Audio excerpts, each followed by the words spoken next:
Você vai ver por essa janela, essa janela. Bom, então tá certo aqui? Tá tudo certo. E que tem um dedo seu aqui no meio. Tá no meio, fica calmo. Né? Priscila, monitora aí.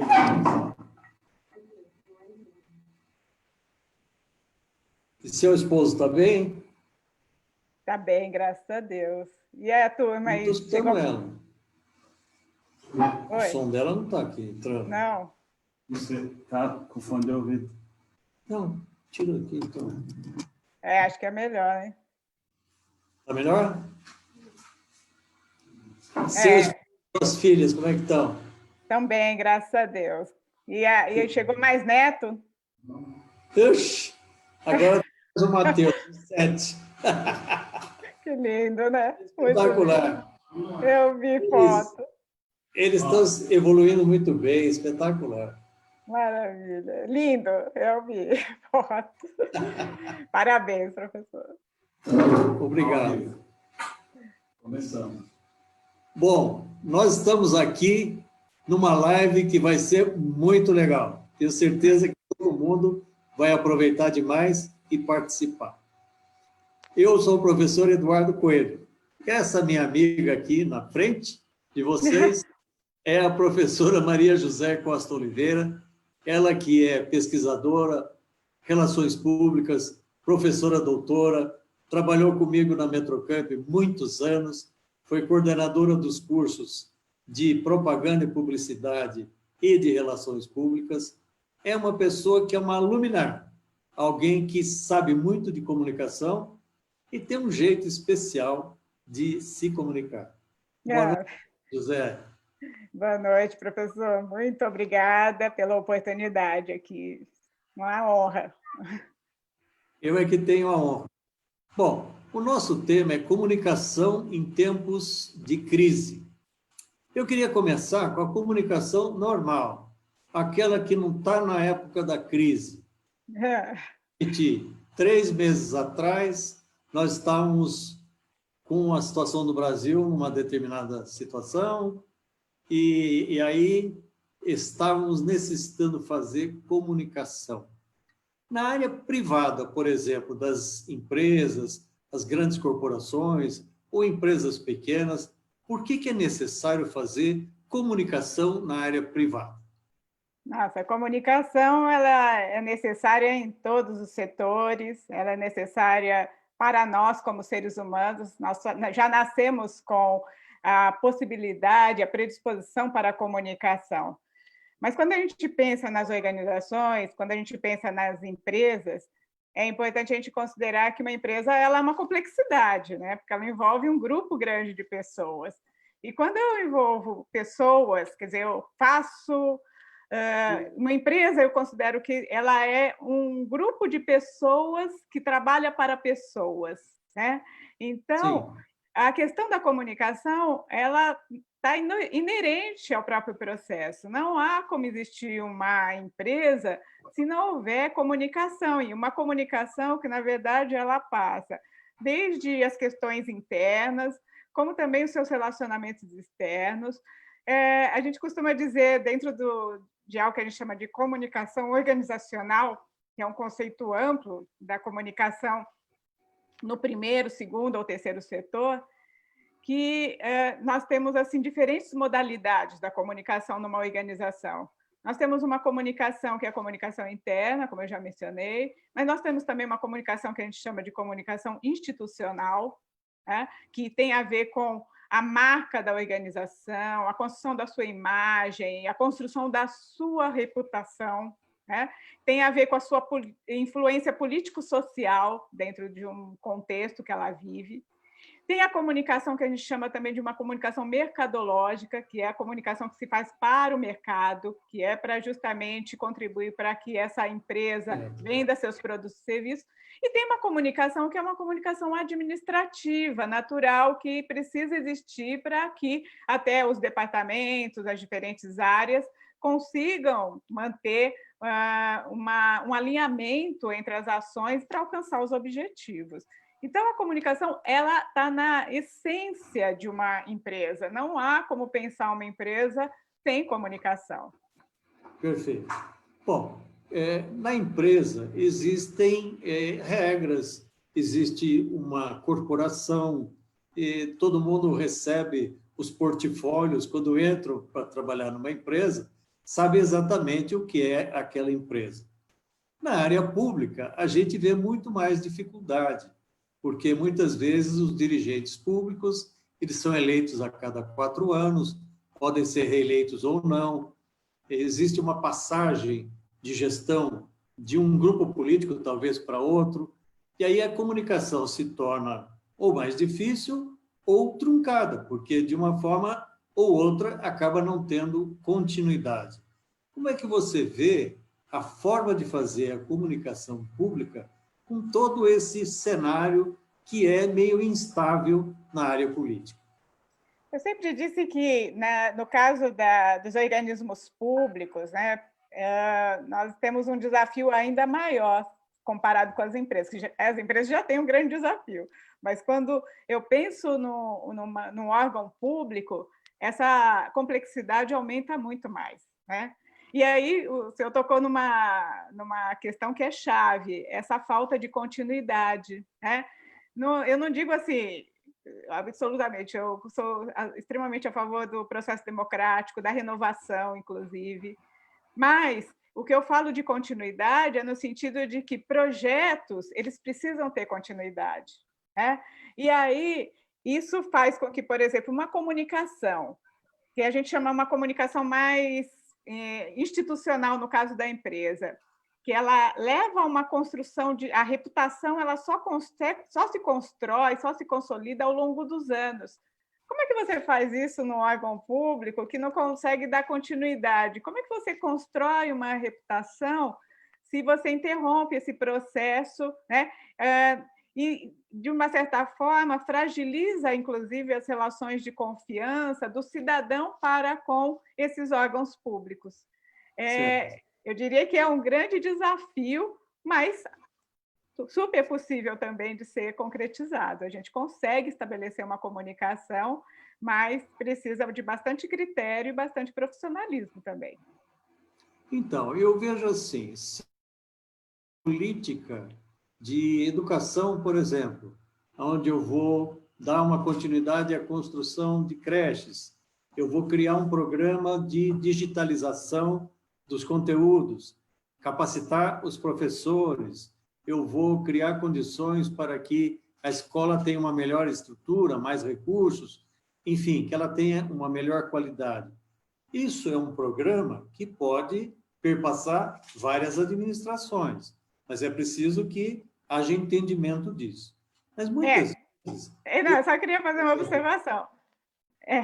Professor, é que há projetos que a gente poderia dizer que são projetos que são de gestão e que passam a se tornar política pública. Né? Precisam ser incorporados como política pública. Ele nasce de um projeto de gestão, mas ele precisa ter uma continuidade no sentido de se tornar política pública. Ele não pode ser interrompido depois disso. Eu acho que esse é um aspecto que também a gente precisa considerar bem. Isso também na área da saúde, por exemplo, que nós estamos vivendo situações difíceis. Se não houvesse o SUS, por exemplo, no Brasil hoje, nós estaríamos numa situação quase que catastrófica, não é? Então, a política de preservação e dinamização do SUS, com o aumento da sua eficácia, o alargamento dos atendimentos, que eles chamam de universalização, são coisas permanentes, que não dependem das pessoas que estão dirigindo.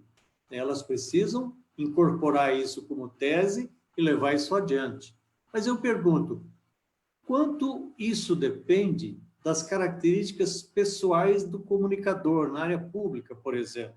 Se ele entra e essa continuidade não acontece, muitas vezes as pessoas olham não aquilo que é o programa, mas a forma como ele comunica. A credibilidade, vamos dizer, do dirigente político, do dirigente prefeito, governador, presidente da República ou da área legislativa, ela está acima desses programas ou não? os programas, eu considero que eles estão acima de tudo isso. E que, portanto, aqueles que assumem, né, a função de conduzir esse processo precisam entender a responsabilidade que tem por trás disso, né? E entender também a forma como isso precisa ser comunicado para transmitir justamente essa credibilidade nos programas instituídos. Nós não podemos desmerecer aquilo que foi construído no passado e que nos serve, né, de exemplo e de ação e que atende a uma demanda pelo interesse público. Eu acho que a questão assim de pensar coletivamente, de se voltar para o interesse público, acima de qualquer interesse particular, é a máxima que deve conduzir todo esse processo, principalmente quando a gente pensa nas questões relacionadas ao organismo público. Eu vejo, inclusive, que essa cobrança de colocar os interesses coletivos acima dos interesses privados está até para uma empresa que visa lucro. Ela tem todo o direito de visar lucro, mas ela não pode colocar os seus interesses a ponto de prejudicar a sociedade. Quando a gente fala de órgãos públicos, quando a gente fala de governo, então, vamos dizer assim, essa responsabilidade, essa obrigação cresce numa dimensão tal que não tem nem o que falar. Pois é. Maria José, eu tenho, por exemplo, uma preocupação na comunicação, porque você vai se comunicar com pessoas de diferentes condições sociais, culturais, econômicas. No caso de uma empresa, quando ela faz uma propaganda, ou ela até pede desculpas por um erro que ela tenha cometido, uma empresa que fabrica automóveis e faz um recall, mostrando que tem um erro numa peça, que se não corrigir pode até danificar o usuário do automóvel, essa empresa vai falar para pessoas que são mais ricas, mais pobres, vamos dizer, tem melhor condição de entender isso ou não. Como é que faz para comunicar quando a empresa ou o órgão público, de alguma forma, trata com diferentes públicos, diferentes percepções e condições de análise daquela situação? Eu vejo assim que na comunicação, muitas vezes a gente quer criar padrões, né? E acredita que a forma como a gente padroniza essa comunicação, ela alcança os diferentes públicos da mesma maneira. E aí eu considero até interessante uma fala que eu ouvi dizendo que a comunicação não é aquilo que dizemos, né? Mas o que se entende daquilo que nós estamos falando. E muitas vezes a gente acredita que somos entendidos de uma maneira, mas, na verdade, estamos sendo entendidos de outra completamente diferente. Então, é necessário ter um entendimento. Até assim, vou retomar uma questão que é essencial. Muitas vezes a gente acha que a comunicação é o processo já de divulgação, é o processo de você falar, de você se manifestar, de você colocar a sua mensagem. A comunicação ela começa muito antes de tudo isso. A comunicação, antes de tudo, é ouvir, é observar, é analisar, é pesquisar, é entender essas diferentes realidades. Porque, a partir daí, sim, nós vamos escolher quais são os instrumentos, as estratégias, as ações, inclusive a percepção de que, muitas vezes, nós vamos ter que direcionar linguagens, formas diferentes de alcançar essas diferentes populações. A gente fala tanto de diversidade, mas nós não conseguimos entender essas diversidades de percepções, as realidades diferentes, as histórias de vida diferentes. A gente quer ainda impor determinados modelos. Eu particularmente, inclusive, me sinto um pouco... Assim, eu não me sinto à vontade quando o pessoal utiliza, inclusive, nós vamos fazer algo para o nosso público-alvo. Hoje, num processo democrático, onde a gente tenta valorizar a questão da cidadania, como é que eu posso enxergar esse outro só como meu alvo? Ele não é alvo. Um conjunto, né? Ele é um interlocutor. ele precisa ser ouvido antes de mais nada. Eu preciso entender a realidade para chegar, para alcançar. Mas muitas vezes a gente considera, não, o meu modelo é muito interessante, e muitas vezes eu vou colocar até meia-culpa do profissional de comunicação, que chega com modelos estruturados, com praticamente uma receita de bolo, e diz, o que funcionou ali vai funcionar aqui. Não funciona muitas vezes, são realidades diferentes. Eu venho de São Paulo, né? Nasci em São Paulo, mas há mais de 30 anos eu estou em Campinas. O que a gente fala em São Paulo, muitas vezes é entendido de outra forma em Campinas. Né? O que a gente fala em Campinas é entendido de forma muito diferente em Piracicaba, em Americana. E imagina as dimensões do Brasil, como é que a história se complica, né? Eu, que sou uma pessoa que converso com muita gente, eu converso com entidades, eu converso com representantes de determinadas categorias sociais, vou também em bairros que são mais afastados do centro, tenho um enorme prazer em conversar com as pessoas que estão lá e que têm um amor por Campinas enorme, tem grandes deficiências lá que precisam ser atendidas, mas são pessoas que querem dar uma contribuição. Elas falam com um conhecimento de causa muito grande sobre determinadas coisas, porque hoje a internet é a internet de todo mundo, não é? Exatamente. Ao seu celular, ao seu laptop, ao seu computador, você vê as coisas na televisão de uma forma bastante ampla no mundo inteiro, você vê filmes, você vê novelas, você vê séries, não é? E aí você fica craque em tudo. Você tem condições de entender tudo? Claro, de acordo com a sua capacidade naquele momento de percepção, né? Bom, nós falamos até agora de comunicação, o quanto é importante na área pública, na área privada. Agora eu queria entrar no assunto mesmo para valer. Nós estamos em crise. Nós estamos vivendo essa pandemia, uma quarentena que incomoda todo mundo. Nós fomos surpreendidos, os órgãos públicos foram surpreendidos, os médicos, os infectologistas, aqueles que trabalhavam sempre com problemas de endemias. De repente, temos uma pandemia de um novo vírus, etc. Ele veio bagunçar a vida da gente, do ponto de vista da economia, arrebentou a economia do Brasil e do mundo, e, ao mesmo tempo, ele traz uma espécie de um pânico nas pessoas, sem saber o que vai acontecer. Será que se eu me proteger, nunca vou ficar doente? Será que se eu sair, porque eu tenho atividades essenciais, eu vou ficar doente? E eu vou ficar afastado? Minha família vai ficar sem mim?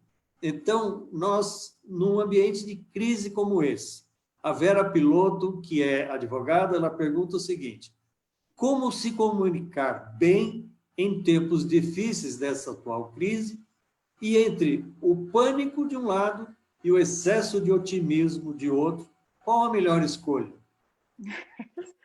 Pergunta difícil, né? Nossa, eu gostaria de ter a solução, né? O que a gente pode é tentar arriscar aí com alguns caminhos, mas o que eu entendo assim, é que essa surpresa aconteceu para todo mundo, né? Mas talvez esse espanto que a gente vem vivendo, nós temos que reconhecer que nada está tudo sendo construído, né? E que muitas vezes a gente não tem a resposta para todas as situações. Isso tem acontecido e a gente também tem que se colocar no lugar de quem está na linha de frente para tomar decisões, que não é fácil, é um momento diferente, não esperado. Aliás, é uma situação mesmo de crise, né? Porque a crise, ela muitas vezes se instala, em algumas situações a gente até tem como prever, mas há algumas que a gente não consegue imaginar que podem acontecer.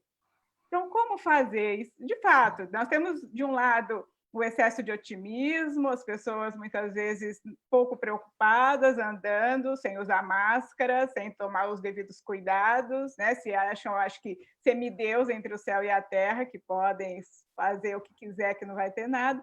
Os outros com excesso de preocupação, e a gente não sabe se até é um excesso ou é uma necessidade de fato. Mas tudo isso também tem na base essa comunicação, né? Ou às vezes uma comunicação que vem de diferentes frentes, de diferentes setores, algumas que não deixa muito claro qual é o objetivo que tem por trás, muitas vezes até algumas tentando criar uma relação de confiança, trazendo dados, elementos para comprovar a sua validade, outras muitas vezes colocando os questionamentos, até que aí chegam também muitas fake news, né? Muitas notícias que não são verídicas, outras que vêm para questionar mesmo, porque muitas vezes você tem uma determinada mensagem para passar e você tem uma percepção sobre ela. Às vezes vem outro e coloca outra percepção. São percepções diferentes que muitas vezes podem somar, mas a gente tem um elemento político aí por trás que coloca numa arena uma disputa, até mesmo no momento que a gente precisaria de mais integração, de congregar mais, né? De um pouco mais de sentido de ação coletiva, né? De algo que vai trazer benefício para todos. Então, a gente hoje vive uma arena em que as pessoas se colocam com diferentes posições por uma influência, muitas vezes política, né? E essa influência política cega, muitas vezes, para se encontrar soluções que poderiam ser encontradas se houvesse uma visão de sentar, independente de posições, mas para se alcançar um objetivo maior, que é a saída para esse momento que a gente está vivendo. Tá certo. Eu tenho dito várias vezes que eu acho que só o diálogo mata o vírus. Por quê? Eu vejo em outros países onde houve confusão entre presidente da República e governadores, no caso dos Estados Unidos, por exemplo. Há tempo demasiado de discussão que aconteceu não foi usado para a solução do problema e muita gente acabou falecendo por falta de providências tomadas na área da saúde. No caso do Brasil, eu vejo também uma discordância que eu acho desnecessária. Eu acho que nós temos que estar numa mesma direção. É a direção de acabar com esse vírus, acabar com essa doença o mais rápido possível. Eu acho que está certo quem, de alguma forma, diz nós não podemos estourar a economia, porque a hora que uma loja fechar, ela não vai voltar mais para trás, a hora que um hotel fechar, não vai mais abrir. Eu entendo perfeitamente quem tem essa posição. E entendo perfeitamente a posição do outro que diz, mas se a loja abre e alguém vai lá e se contamina e morre, também é um problema gravíssimo, que é insuperável, não é? Então, eu acho que nós tínhamos que trabalhar dentro desse meio termo para encontrar saídas, para encontrar os melhores equipamentos, os melhores protocolos para atacar essa doença e, de alguma forma, trazer paz para o país do âmbito político e tranquilidade para a população saber os meus dirigentes estão lá agindo em meu nome, em nosso favor, sem dúvida nenhuma. Mas quando existem discordâncias e tudo, há uma guerra que se estabelece e muitas vezes pessoas da mesma família pensam diferente em função de problemas de comunicação. Você acha que essa comunicação poderia melhorar a ponto de solucionar essas divergências ou as divergências elas acontecem e não há comunicação que resolva? As divergências acontecem, nós estamos vivendo, isso é democracia, né? Eu vejo assim que quando a gente está pensando numa comunicação dentro desse processo democrático, nós temos que entender que há posições diferentes. Agora, as posições diferentes não podem acabar com a possibilidade daquela palavra-chave que o senhor mencionou, que é o diálogo, né? É um diálogo, ainda que a gente tem falado muito sobre isso, ainda que eu não concorde com a opinião do outro, eu preciso ouvir o que o outro tem a me dizer, né? Se eu quero ser ouvida, eu também preciso dar a oportunidade do outro se manifestar. Muitas vezes eu não vou concordar com o que ele tem a dizer, mas a partir do momento que eu escuto, pode ser que desse diálogo a gente saia com uma solução coletiva. Muitas vezes a gente tem que se desarmar dessas posições, deste lado ou daquele, a favor ou contra, para buscar realmente um objetivo maior. Né? Deixar esses objetivos intermediários em favor de algo maior. E muitas vezes isso não tem acontecido. Né? Em muitas situações, o que a gente vê são posições radicais, em que tudo que o outro fala não me interessa, e nesse embate, quem perde é a sociedade como um todo, porque nós não conseguimos trazer, de repente, as diferentes inteligências para dialogar, já que o ser humano, se ele tem a capacidade de se comunicar, é por uma razão simples. Nós não somos autossuficientes e nós não somos detentores de toda a razão. A partir do momento que existe o diálogo, significa que nós podemos crescer juntos, que nós podemos evoluir. Parar com essa percepção, a gente traz muito essa coisa da competitividade em todos os âmbitos. Está na hora da gente ir para uma solução de cooperação. Tem algo maior que a gente precisa buscar. Né? Esse é o meu ponto de vista. Até o ministro das Comunicações, ontem, falou, vamos deixar essa arena política para 2022. Não vamos tratar disso agora, porque é prejudicada a população que fica assim, sem saber a quem obedecer nesse processo. A Gláucia Virginelli está colocando, ela que é administradora de empresas, está colocando, há uma trajetória a percorrer do ponto em que estávamos para o novo mundo que encontraremos pós-pandemia, e, nesse caso, comunicar-se será crucial? Eu considero que comunicar-se é sempre crucial, mas daqui para frente considero até como um divisor de águas e que a gente vai realmente perceber o valor da comunicação. As empresas mesmo elas começam a perceber que não adianta só elas fazerem uma comunicação para vender seus produtos. Elas precisam mostrar o que elas estão fazendo para contribuir com a sociedade. Há uma cobrança em relação a isso. A comunicação vai ser a base, só que nós também temos que, vamos dizer assim, evoluir como seres humanos para possibilitar que a gente realmente estabeleça diálogo com o outro.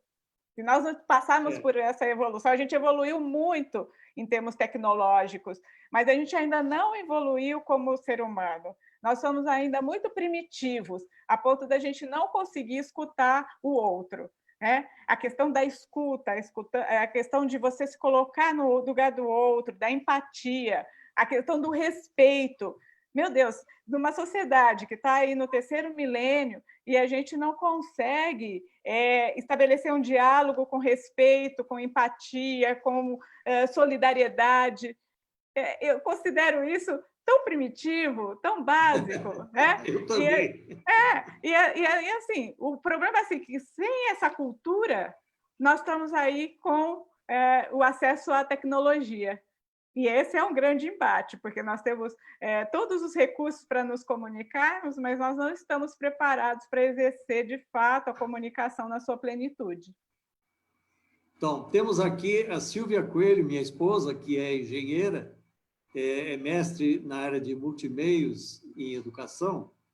Ela está te perguntando o seguinte, na solução, por exemplo, da comunicação através do WhatsApp ou outras mídias sociais, o que é melhor? Escrever, falar ou mandar uma imagem?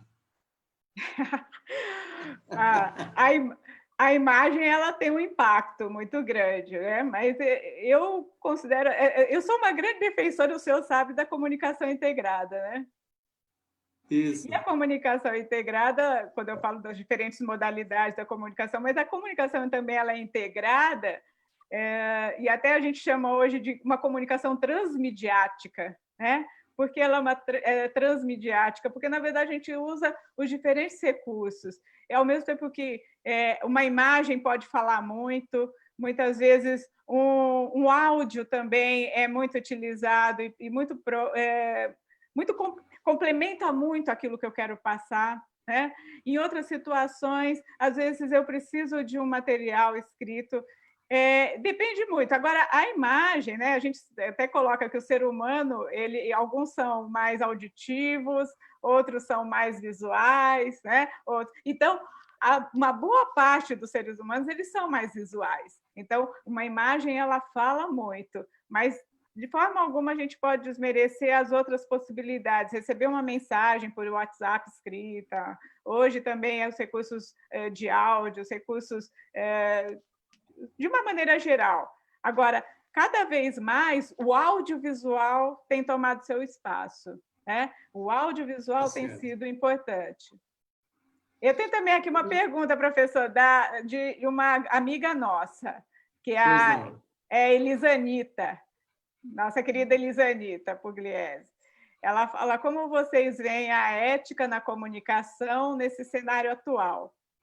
Professora, ela está fazendo essa pergunta e aí eu vou procurar. Lembrar que assim, a ética é extremamente necessária, porque com a falta de ética leva justamente a gerar a desconfiança, né? E é uma questão que é importante. Eu preciso sempre casar o que eu pareço ser com o que eu sou. A questão da transparência é essencial nesse processo.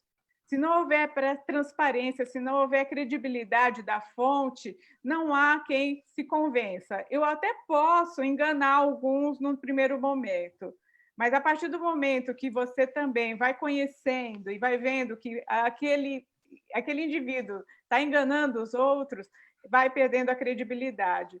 Portanto, assim, acho que é uma base necessária para você estabelecer comunicação é cuidar da ética. Eu costumo dizer que a comunicação ela tem que alinhar dois elementos importantes. Ela tem que ser esteticamente atraente, tem que ser esteticamente bem feita, tem que ter cuidado com isso, eu tenho que usar as palavras adequadas, por isso que a gente fala a maneira como eu me comunico tem a ver com uma questão estética, mas junto disso tem que ter a ética. O que é a ética desse processo? É justamente a credibilidade que eu estou empregando para aquilo, né? A credibilidade e tem a ver o casamento da essência com a aparência, a ética e a estética. Eu também acho. Eu acho que a ética ela tem que estar em todas as coisas da vida humana. Na comunicação, que é a ponta do iceberg do que você pensa, propõe e acontece, ainda mais, porque aí a ética vai se revelar. Exato. Existe uma ética que você tem como pessoa, que são seus valores, seus princípios, e que você passa, ou numa empresa, ou através de um órgão público, você passa aqueles valores. A outra coisa é quando você se compromete, quando você coloca alguma coisa que a pessoa tem que saber que você colocou e aquilo é para valer. Você pode até cometer erros, você não pode querer enganar as pessoas em relação àquilo que você está propondo, não é? Bom, tem outra pergunta aqui. A Jeanette Franklin Marabita está perguntando: com certeza nós não seremos os mesmos ao final desta pandemia. Tenho receio do que eu encontrarei. Como eu devo me ajustar nesse mundo tecnológico e de comunicação? Eu acho que todos nós estamos passando por um momento de ajustes, né? Essa experiência mesmo das lives, né? O que elas estão hoje proliferando. Eu vejo assim que há de um lado uma experiência que a gente está adquirindo até para utilizar esses recursos e para começarmos a estabelecer mais critérios na utilização desses recursos, né, de comunicação. Ao mesmo tempo, outra questão que eu acho que aí não é só por conta de outros tipos de resultados, até para as empresas e tudo mais, mas pensando no ser humano, essa questão da gente não poder estar, muitas vezes, próximos, né? Pelo menos é que eles estão tendo mais cuidados, né? A gente não está podendo se encontrar muito com os amigos, aliás, de jeito nenhum, nem com os amigos fisicamente, nem com, muitas vezes, os familiares. Então, nesse sentido, a comunicação ela tem mostrado ainda mais a sua importância, né? Porque o quanto é importante a gente se comunicar, o quanto a gente gostaria de estar ali próximo. Mas quando a gente não pode, vamos fazer uma ligação, vamos fazer um telefonema, vamos mandar uma mensagem no WhatsApp. A gente tem hoje uma série de recursos. Eu já fiz reunião da família pelo Zoom, né? A gente se encontra pelo Skype. Ao mesmo tempo, surge, então, essa possibilidade de dizer, olha, as pessoas estão longe, mas eu estou sentindo que elas estão perto. E o quanto o ser humano, ele é um ser social, o quanto ele precisa disso, né? Na realidade, nós temos que ter otimismo. O ser humano, ele enfrenta desafios e, conforme esses desafios, ele responde. Ele se associa, ele estuda, pesquisa, encontra soluções e faz essas soluções serem implantadas. Isso vai acontecer pós-pandemia também. Aquilo que parecia simples numa situação, agora vai se tornar mais complicada. Mas tem solução sempre, porque o ser humano já enfrentou problemas muito mais graves, grandes guerras, já enfrentou pestes de outra natureza que vitimaram muito mais pessoas. Então, nós seremos capazes de sair dessa pandemia com um processo de comunicação e, ao mesmo tempo, de nos colocarmos ao lado do outro para solucionarmos problemas juntos. Não adianta imaginar que eu vou ficar sozinho na minha casa, em home office, fazendo meu trabalho, porque esse trabalho vai entrar no computador de uma outra pessoa, vai ser visto pelo chefe, pelos coordenadores, vai ser implantada esse tipo de proposta ou de solução, e aí as pessoas vão dizer, nós nos comunicamos bem, nós entendemos de tecnologia e colocamos a nossa tecnologia a serviço de alguma coisa. Informação, o que é importante, não é só um produto, não é só um político, não é só uma proposta de governo, é também uma soma de coisas que fazem com que aquilo que se propõe seja entendido no processo de comunicação, solucionado, implantado, avaliado e que aquilo tenha valor para a sociedade. Então, eu vejo assim. Bom, Maria José, eu vejo, por exemplo, a Angela Merkel. O país alemão passou por grandes divisões históricas desde a Segunda Guerra. A Alemanha ocidental e oriental separadas, pessoas com regimes políticos diferentes, um regime democrático ocidental e o regime comunista na Alemanha oriental. Com a queda do Muro de Berlim, as pessoas passaram a se comunicar, as Alemanhas se integraram novamente, e aí surge um desafio. O que fazer? Nós temos que cuidar da Alemanha Oriental, que estava num processo mais difícil, e a Alemanha Ocidental tem que ir para frente, como sempre foi. Tem estrutura, tem pesquisadores, tem o que há de melhor na Europa. Surge essa pandemia, grandes dificuldades para a economia, de um lado e do outro. E surge uma líder, uma pessoa que se comunica bem e que, ao invés de mandar as pessoas ir para casa, pediu para as pessoas ir para casa. Ela fez como se fosse assim, somos um país, nós somos uma unidade, nós temos que entender o que nós estamos passando, um grave problema. Ou nós vamos fazer desta forma aqui, orientada pelos médicos, pela Organização Mundial de Saúde, pelos técnicos em geral, e vamos levar isso adiante, porque num curto espaço de tempo nós vamos poder voltar. Ela, nesse processo, foi ungida praticamente como uma grande líder. Ela tinha 30%, 40% de aprovação, subiu para 80%, porque ela entrou na alma do alemão e falou para ele, eu preciso de você, eu preciso da sua compreensão. Às vezes eu vejo, nos outros países, uma determinação, uma coisa assim, fique em casa, não saia, se você sair para a rua eu vou te prender, coisa assim. Eu acho que faltou no Brasil essa coisa de pedir à população essa compreensão em função dos dados que são apresentados, para que a população possa dizer, estamos no mesmo barco, todo mundo, vai todo mundo afundar se nós não cumprirmos determinadas regras sanitárias, né? Então, como é que você vê isso? Diferentes maneiras de agir das lideranças, ou, de alguma forma, impondo por achar, talvez as pessoas não compreendessem o seu papel, e, de outro lado, outras lideranças no mundo, como as da Europa, por exemplo, que, de alguma forma, acabaram sensibilizando a sociedade para que ela cumprisse os protocolos sanitários.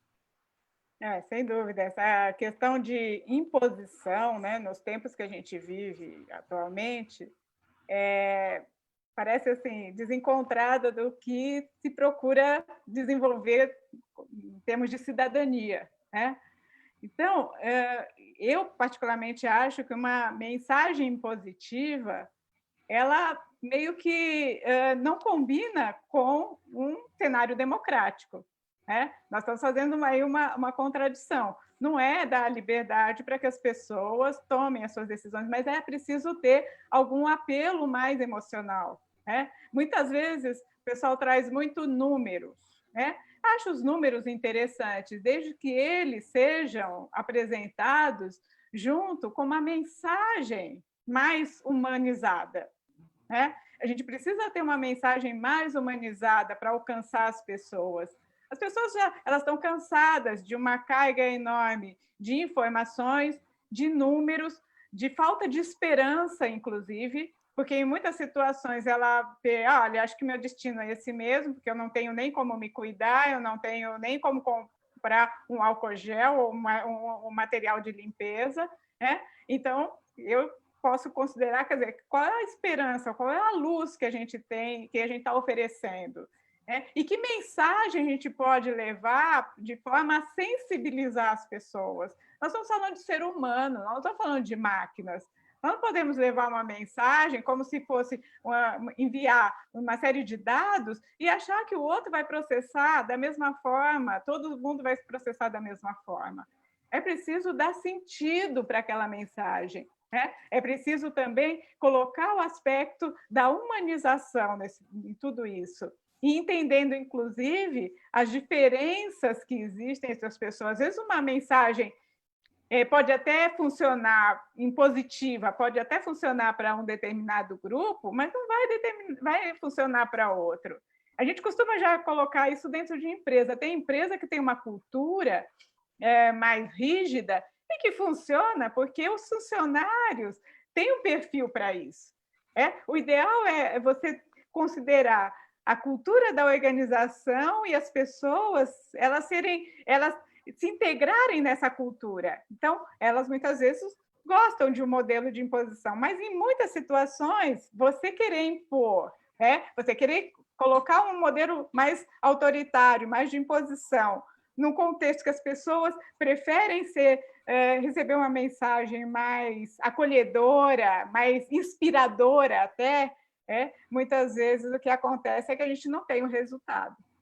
Voltamos àquela questão de que aquilo que a gente está comunicando, a gente está dizendo, mas não é entendido pelo outro. Então, a questão da comunicação é como ela é entendida, e não é como eu imagino que eu estou falando. É claro que todo dirigente ele tem grande responsabilidade. Então, se ele tem em mãos um grave problema, ele tem que fazer com que as pessoas obedeçam, óbvio. Mas eu acho que tem várias maneiras de você promover a obediência. Se você fala com um netinho, por exemplo, e fala, faz tal coisa, ele não faz. E se você falar para ele, olha, você viu que legal tal coisa, tal, imediatamente ele vem, oi, vô, tá tudo certo. É mais ou menos isso que eu vejo, que a gente tem que trabalhar com as pessoas com esse sentido de colaboração, de pertinência. Ela pertence à cidade, ela pertence ao país, ao Estado, e, portanto, ela tem que dar a sua contribuição, né? Bom, Maria José, Nós estamos aqui com uma audiência de mais de 230 pessoas nos assistindo. Se você pegar cada sala de aula aí, que cabem uns 40 alunos, nós já estamos com 6 salas de aula lotadas aí. Muito obrigada pela audiência, né? Vamos agradecer. Exatamente. E você se lembra, no caso da Metrocamp, como a gente fazia?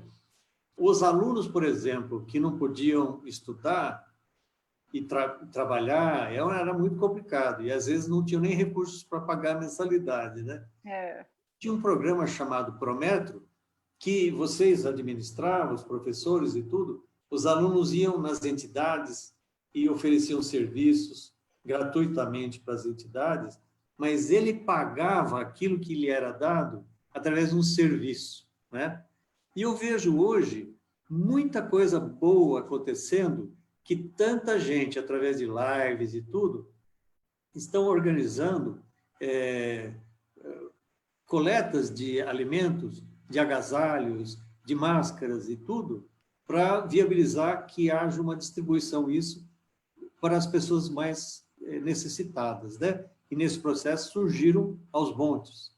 Então, eu queria ver com você como é que a gente pode, numa sociedade moderna, mais egoísta, mais tecnológica, onde você fica olhando só para você, através do celular, através do seu laptop, do seu computador, você fica ensimesmado.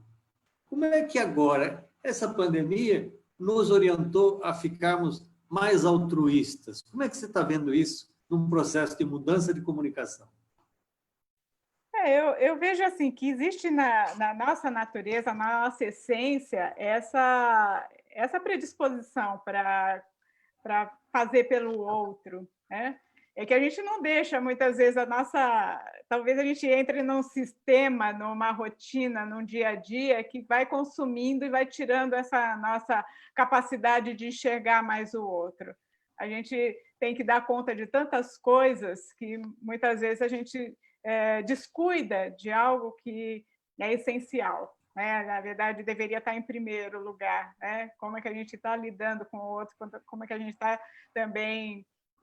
na hora que a gente... É que nem a empresa que faz algo pela sociedade, ela não está fazendo porque ela é boazinha, é porque não existe sociedade ou não existe empresa que sobreviva se não houver uma sociedade também em condições de permitir até a entrada daquela empresa, né? Como é que eu tenho uma empresa que prospera e uma sociedade numa miséria? Não existe essa condição, não existe essa possibilidade. A gente vive numa teia de aranha, né? A gente vive uma rede mesmo. É uma rede em que há uma interdependência muito grande entre todos nós.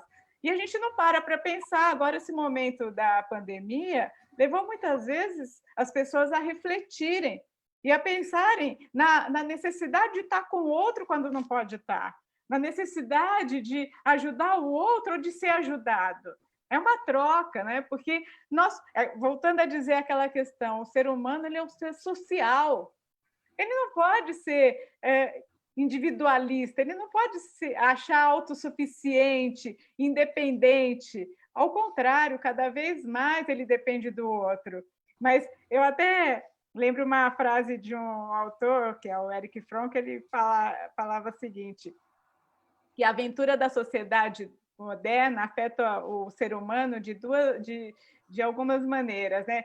De duas maneiras contraditórias, né? Ele fica mais informado, ele fica mais autossuficiente, independente, e, ao mesmo tempo, ele fica cada vez mais sozinho e com medo. Olha só que é um paradoxo, mas para mostrar que não tem sentido a gente só se desenvolver para a gente mesmo, para olhar para a gente mesmo. A gente vai se achar, né, muito autossuficiente, independente, capaz, e, ao mesmo tempo, você vai se sentir cada vez mais isolado, sozinho e com medo. Está na hora de refletir sobre isso.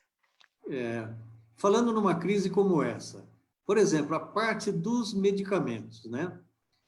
Ontem, a Universidade de Oxford colocou, da Inglaterra, uma excepcional, das maiores universidades do mundo, coloca o hexamedazona como uma solução, né? Fizeram estudos e tal, de repente pode usar esse produto. Faz a comunicação mundial. Aí aparecem não sei quantos especialistas dizendo: nossa, pelo amor de Deus, não usa esse remédio porque vai trazer tanto mal para as pessoas e vai mais matar do que curar o coronavírus.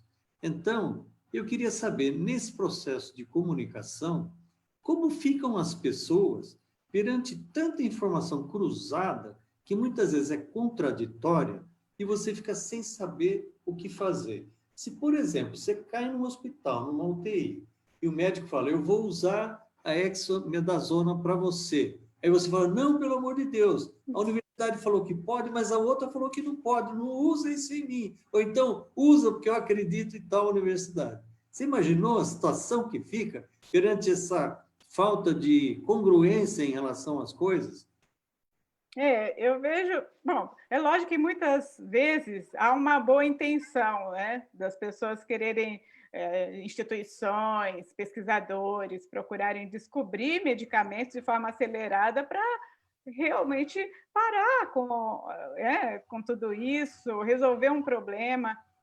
Mas, ao mesmo tempo, a gente tem que tomar cuidado, porque como chegar numa solução, como, de repente, se aproximar os diferentes pesquisadores, trocar mais informações antes de torná-la pública, né? É uma questão também que a gente precisa analisar, porque esse cruzamento de informações, essa complexidade toda que vem para nós, né? Essa avalanche de informações contraditórias, está levando cada vez mais a uma desconfiança.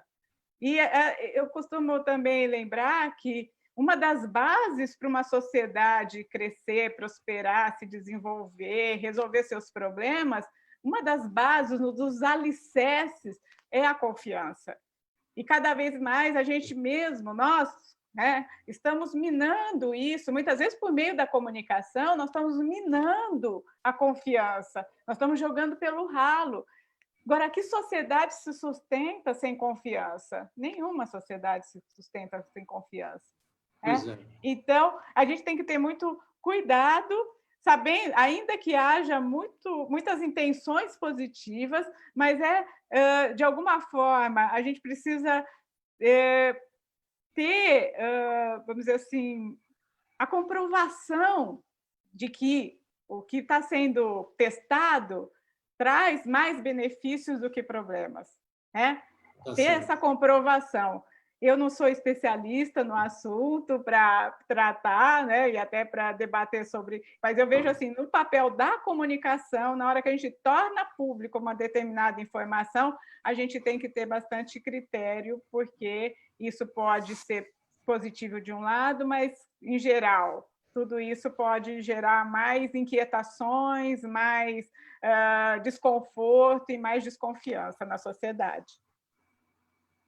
Maria José, a Silvia está te fazendo também uma outra pergunta. Eu sei que não é fácil, não, viu? A Silvia sempre faz pergunta difícil. Eu sei. Esse processo agora, em que os professores ficam em casa, os alunos na casa deles, olhando através de um ambiente de aprendizagem que aparece os coleguinhas, o conteúdo, ele tem que fazer a lição, apresentar, ser avaliado perante todo mundo e tal.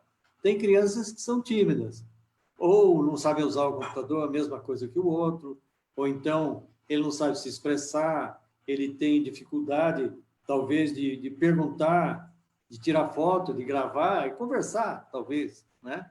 Então, como é que fica o processo de comunicação num ambiente que se está exigindo agora das crianças e dos professores uma nova forma de comunicação, que antes era um professor na sala de aula ensinando, o aluno olhando, tomando nota, fazendo pesquisa, ou sei lá, e, de repente, houve uma revolução nesse processo. Como é que ficam os alunos que talvez não tenham, assim, tanta liderança para enfrentar essa situação? Costumo também fazer uma comparação. Parece que a gente está andando num carro de Fórmula 1 a 300 quilômetros por hora e, ao mesmo tempo, trocando o motor. Porque tudo... a gente tendo que aprender, né, a lidar com as situações com o negócio já andando. De fato, é um desafio, é um grande desafio. Eu acho que não é só para os alunos, para os estudantes, é um desafio geral, né? Eu falo assim, mais de 30 anos que eu dou aula em sala, de repente, hoje, ter que me comunicar só por meio, de repente, de uma tela, é um desafio. Por quê? Porque o professor ele está muito em função também das reações das pessoas. A gente tem toda uma questão da comunicação não só verbal, mas a comunicação não verbal. E aí, como perceber a reação? Quem está ali se disponibilizando a escrever uma mensagem, a fazer uma pergunta, nós temos uma reação. Às vezes também tem lá os likes em algumas plataformas, ou mesmo alguém mandando coraçãozinho. Mas, em geral, a gente não consegue perceber a reação do outro, as expressões que o outro passa, como eu tinha esse feedback em sala de aula. Mas é algo que a gente está aprendendo. As crianças, os alunos, de uma maneira geral, eu vejo até as minhas filhas, que são universitárias, né? Elas também estão tendo que lidar com isso. De um lado, tem um ganho, tem conteúdo para ser dado, eu acho que muitos estão se reinventando, eu acho que a gente também está vivendo um momento de reinvenção, às vezes, até de modelo de ensino, mas cada vez mais, talvez esse momento vai ser emblemático para a gente lembrar do quanto a gente aprende no contato diário com o outro. Algo que a gente não valoriza. Não valoriza.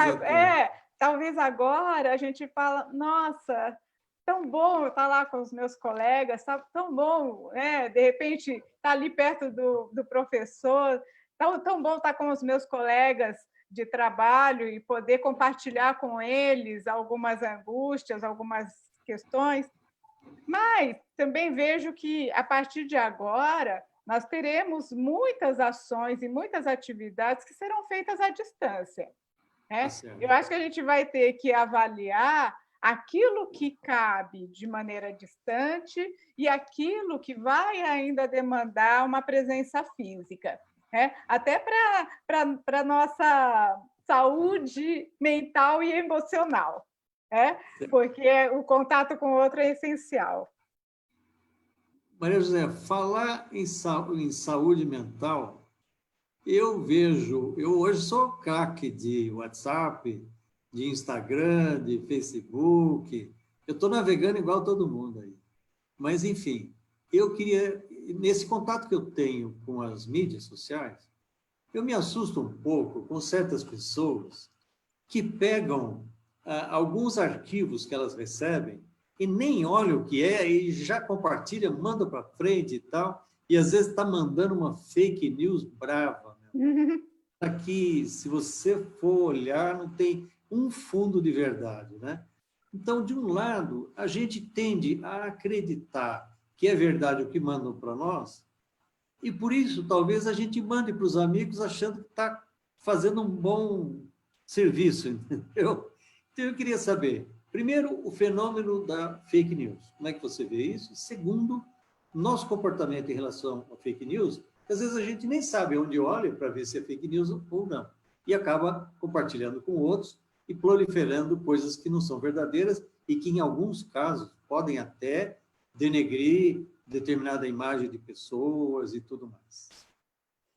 Como diz um outro autor, a tecnologia não é boa nem má, a sua utilização é que lhe dá sentido ético. Então, o que eu vejo assim, a tecnologia ela fez proliferar esse fenômeno de fake news. Antes a gente plantava, muitas vezes a gente via até empresas concorrentes plantando boatos, né, em relação a outra, para gerar uma situação de crise. Olha só, que absurdo, mas já aconteceu, né, em muitas situações. Nós já vimos também boatos que são gerados, notícias falsas que são geradas e que chegam a destruir vidas de pessoas e de organizações. Hoje, esse fenômeno de fake news significa o seguinte, que nós não estamos, além de plantar uma notícia falsa, né, ou muitas vezes enganosa, nós muitas vezes estamos projetando isso para muito mais pessoas do que antes. A condição de projetar uma notícia falsa hoje é muito maior e ela vai e se espalha rapidamente. Ao mesmo tempo, será que nós estamos aprendendo, né? Aquela história de dirigindo um carro a 300 quilômetros e trocando o motor. Então, a gente precisa aprender rapidamente a lidar com essas situações. E uma das questões básicas é aquilo que eu recebo, eu preciso checar. Eu tenho aquilo que eu escrevo ou aquilo que eu vou compartilhar de outro, eu preciso, antes de mais nada, pensar exatamente se tem uma fundamentação, se tem verdade naquilo. Se eu quero cuidar... A gente fala muito de imagem, reputação, marca das organizações públicas, privadas, do terceiro setor, e a gente esquece de pensar na nossa reputação. Na nossa reputação. É a nossa reputação que está em jogo no momento que a gente prolifera aí uma fake news, uma notícia enganosa, né? Uma notícia falsa. Por isso, é importante, sim, que a gente faça uma checagem. Há, hoje, formas de você checar uma notícia. É que o problema é que a gente é muito imediatista. A gente é muito rápido, então bateu aqui, eu quero ser o primeiro a mandar para os meus amigos. E nessa coisa do imediatismo, a gente perde o senso de responsabilidade e de trabalho que vai ter para verificar até que ponto aquela notícia, aquela mensagem, aquela informação tem fundo de verdade. Tem fundo, não, é verdadeira. Não adianta só ter uma aparência de verdade, tem que ser verdadeira. É um desafio. Tá certo. Como é que você vê a nossa região e a nossa cidade de Campinas hoje, que é uma região metropolitana, é uma metrópole, cresceu demais, né? Campinas tem 1.200.000 habitantes, tem bairros, mais de 1.000 bairros em Campinas, e a gente vem, vamos dizer assim, vendo uma dificuldade financeira das pessoas, dificuldade da pessoa se colocar no plano da cidadania, da dignidade pessoal e tudo. Como é que você vê, como é possível você trabalhar a comunicação no meio de um cenário tão negativo do ponto de vista social? Também é mais um desafio, né? Como é que a gente trabalha isso? Mas eu vejo que a comunicação ela vai ser muito útil, principalmente para justamente atrair as pessoas para uma ação mais solidária. Como o senhor mesmo já mencionou aí algumas ações que estão sendo realizadas, né? Mas essas ações solidárias de olhar para essa população que necessita mais, e às vezes não é só a entrega de alimentos, de algum tipo de ajuda nesse sentido, às vezes até levar uma mensagem de mais esperança para essas pessoas. Em se aproximar dessas pessoas e olhar para elas como indivíduos, né, que merecem todo o respeito, toda a consideração e que precisam também ser ouvidos nas suas necessidades. Tá certo. Maria José, tem um comentário aqui da Valéria Cavioli, ela é jornalista também, ela diz o seguinte: as redes sociais têm sido protagonistas nesse período. Sua capacidade de transpor barreiras e conectar pessoas de diversas partes do mundo é agora mais útil e necessária do que nunca. Não é uma pergunta, mas ela está É um comentário. aquilo que nós dois estamos colocando aqui, né? Muito. A Cora Catalina, ela faz a seguinte pergunta: vocês consideram que seria necessário haver políticas públicas de comunicação para a prevenção de crises? Se sim, quais questões seriam mais relevantes? Olha, você dá uma aula de 1 hora. Você tem 3 minutos para responder.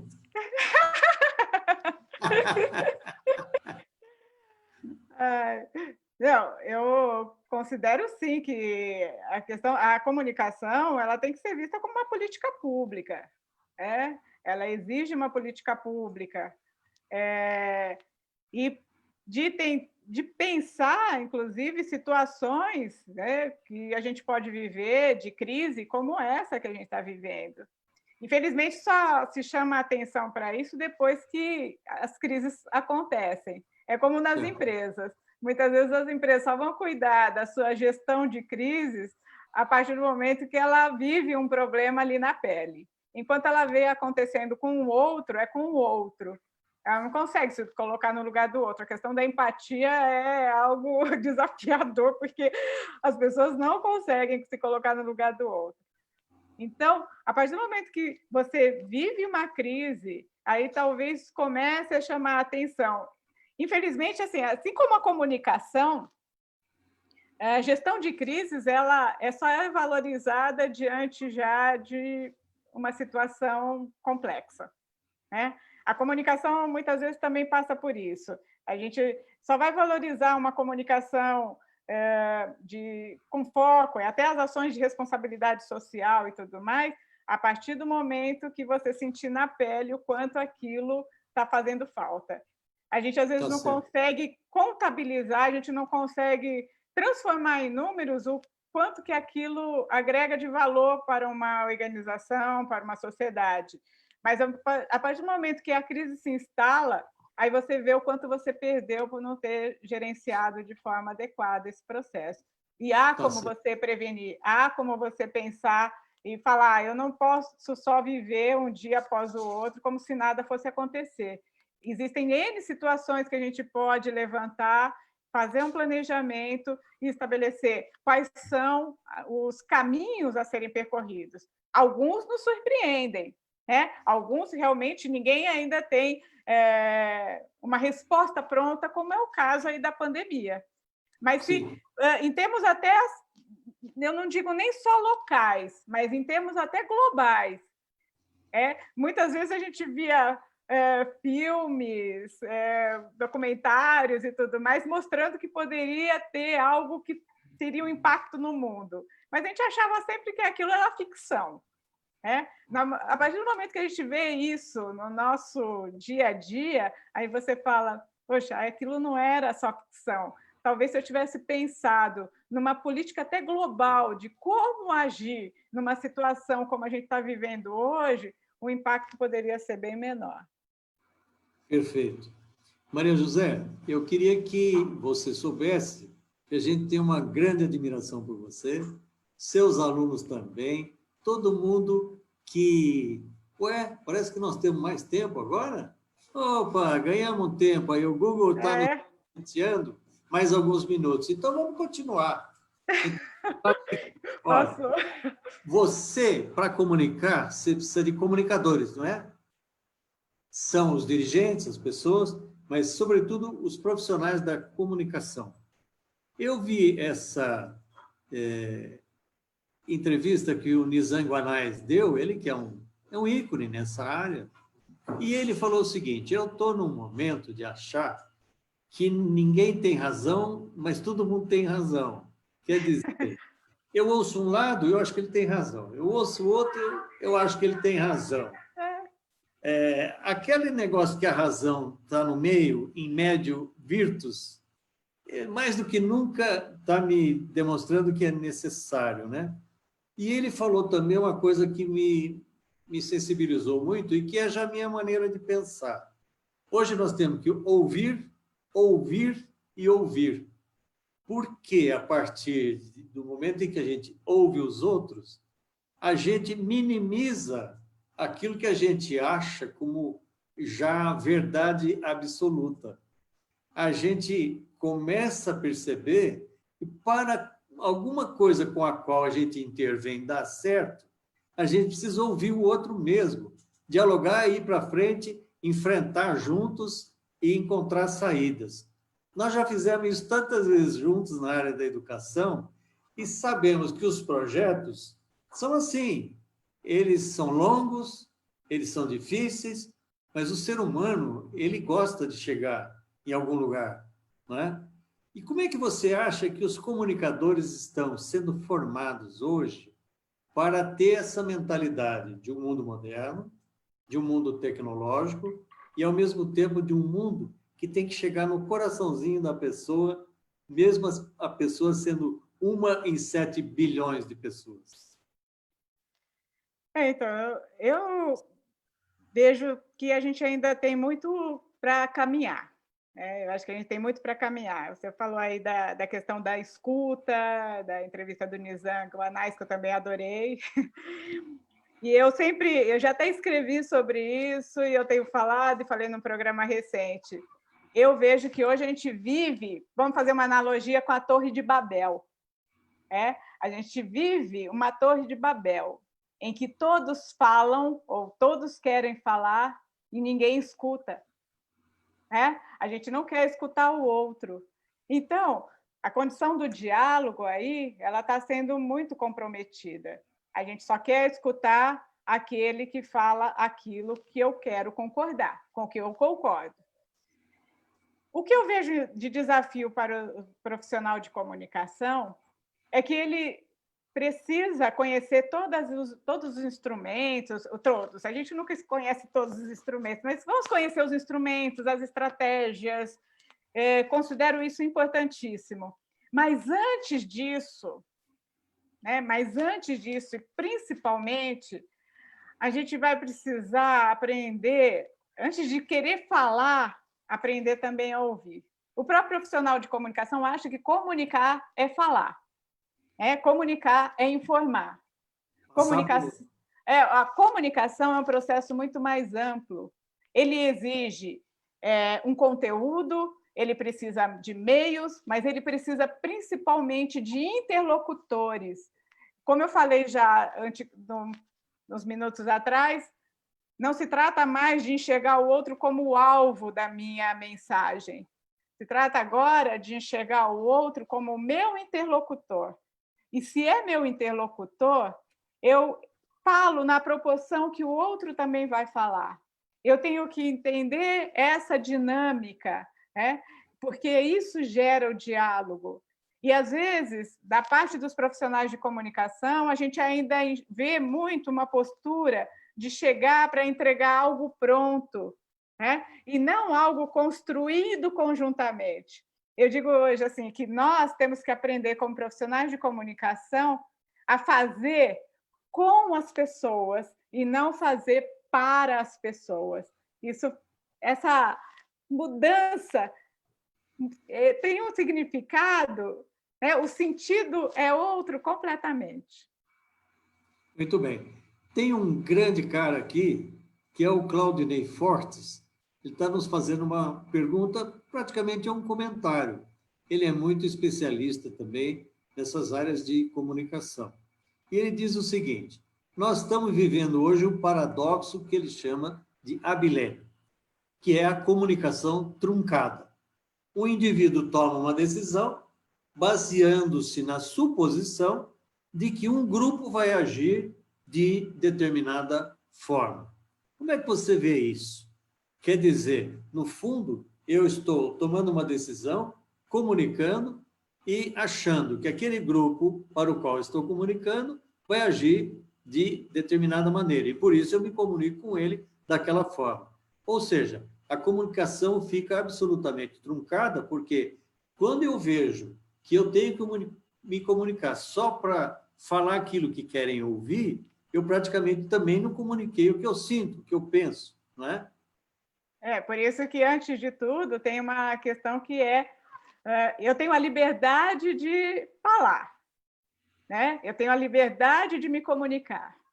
Só que junto dessa liberdade de falar, junto dessa liberdade de me comunicar, eu tenho a responsabilidade por tudo isso, né?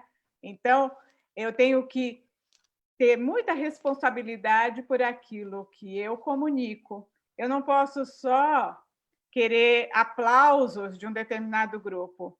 Eu preciso ter o compromisso com aquilo que é a verdade, com aquilo que tem um sentido importante e que vai agregar para o interesse de uma coletividade, né? Então, eu vejo essa questão. A liberdade, muitas vezes, ela está sendo confundida com a falta de responsabilidade. Nós temos que ter muita responsabilidade por aquilo que a gente fala, por aquilo que a gente comunica, mas isso não é só de um ou de outro, né? Não é só de uma determinada liderança X, Y ou Z. Eu entendo que isso talvez sirva mesmo de aprendizado, esse momento, para que todos nós, cada um de nós, possa exercer esse papel cidadão, né? Esse papel cidadão, de entender que a comunicação não é para você praticar de forma irresponsável. A comunicação demanda muita responsabilidade. A comunicação vai revelar a nossa essência, né? Não adianta eu só parecer ser, eu tenho que mostrar, na minha essência, a responsabilidade, o que eu estou, qual é o objetivo daquilo que eu estou comunicando. Tá certo. Bom, Maria José, agora eu acho que nós chegamos no final. Nós a nossa live, né? Muito bom, Olha, muito eu bom. participo de live de samba, eu participo de live de música sertaneja, eu participo de live com arquitetos, com engenheiros, pessoal da saúde, e agora estou participando de uma live com alguém que faz comunicação. É muito importante, porque a comunicação, ela congrega todas as coisas, não é verdade? É o sentido humano do diálogo, da compreensão, da proposta, da percepção, do emissor, do interlocutor e do receptor, não é? Então, eu agradeço muito a você pela participação. O convite que nós fizemos a você foi uma ideia muito boa e eu tenho certeza que todo mundo que está nos assistindo gostou demais, porque as coisas que você colocou aqui têm muita profundidade e exatidão. Muito obrigado, viu, Maria José? Sou eu que tenho que agradecer, né, essa possibilidade, manter um diálogo aqui, né, com o senhor. Você sabe que considero uma honra mesmo, né? Já tive a oportunidade de trabalhar, por isso eu respeito muito todo o seu trabalho, toda a sua história, né? E eu acho que a gente tem assim esse momento, até um momento propício para a gente também divulgar ideias, né? Não necessariamente as pessoas que estão assistindo precisam concordar com elas, mas eu acho que a gente também tem uma obrigação de compartilhar os nossos sentimentos, as nossas percepções, aquilo que a gente vem estudando ao longo dos anos. E por isso agradeço demais essa oportunidade e agradeço muito a todos que puderam acompanhar o programa, né, durante essa noite. A minha gratidão para todos vocês. Então, muito obrigado. Vamos dar um abraço virtual. Cada um se sinta abraçado. Muito obrigado. Com certeza, com certeza. Obrigada. Nossa, me trabalhou muito.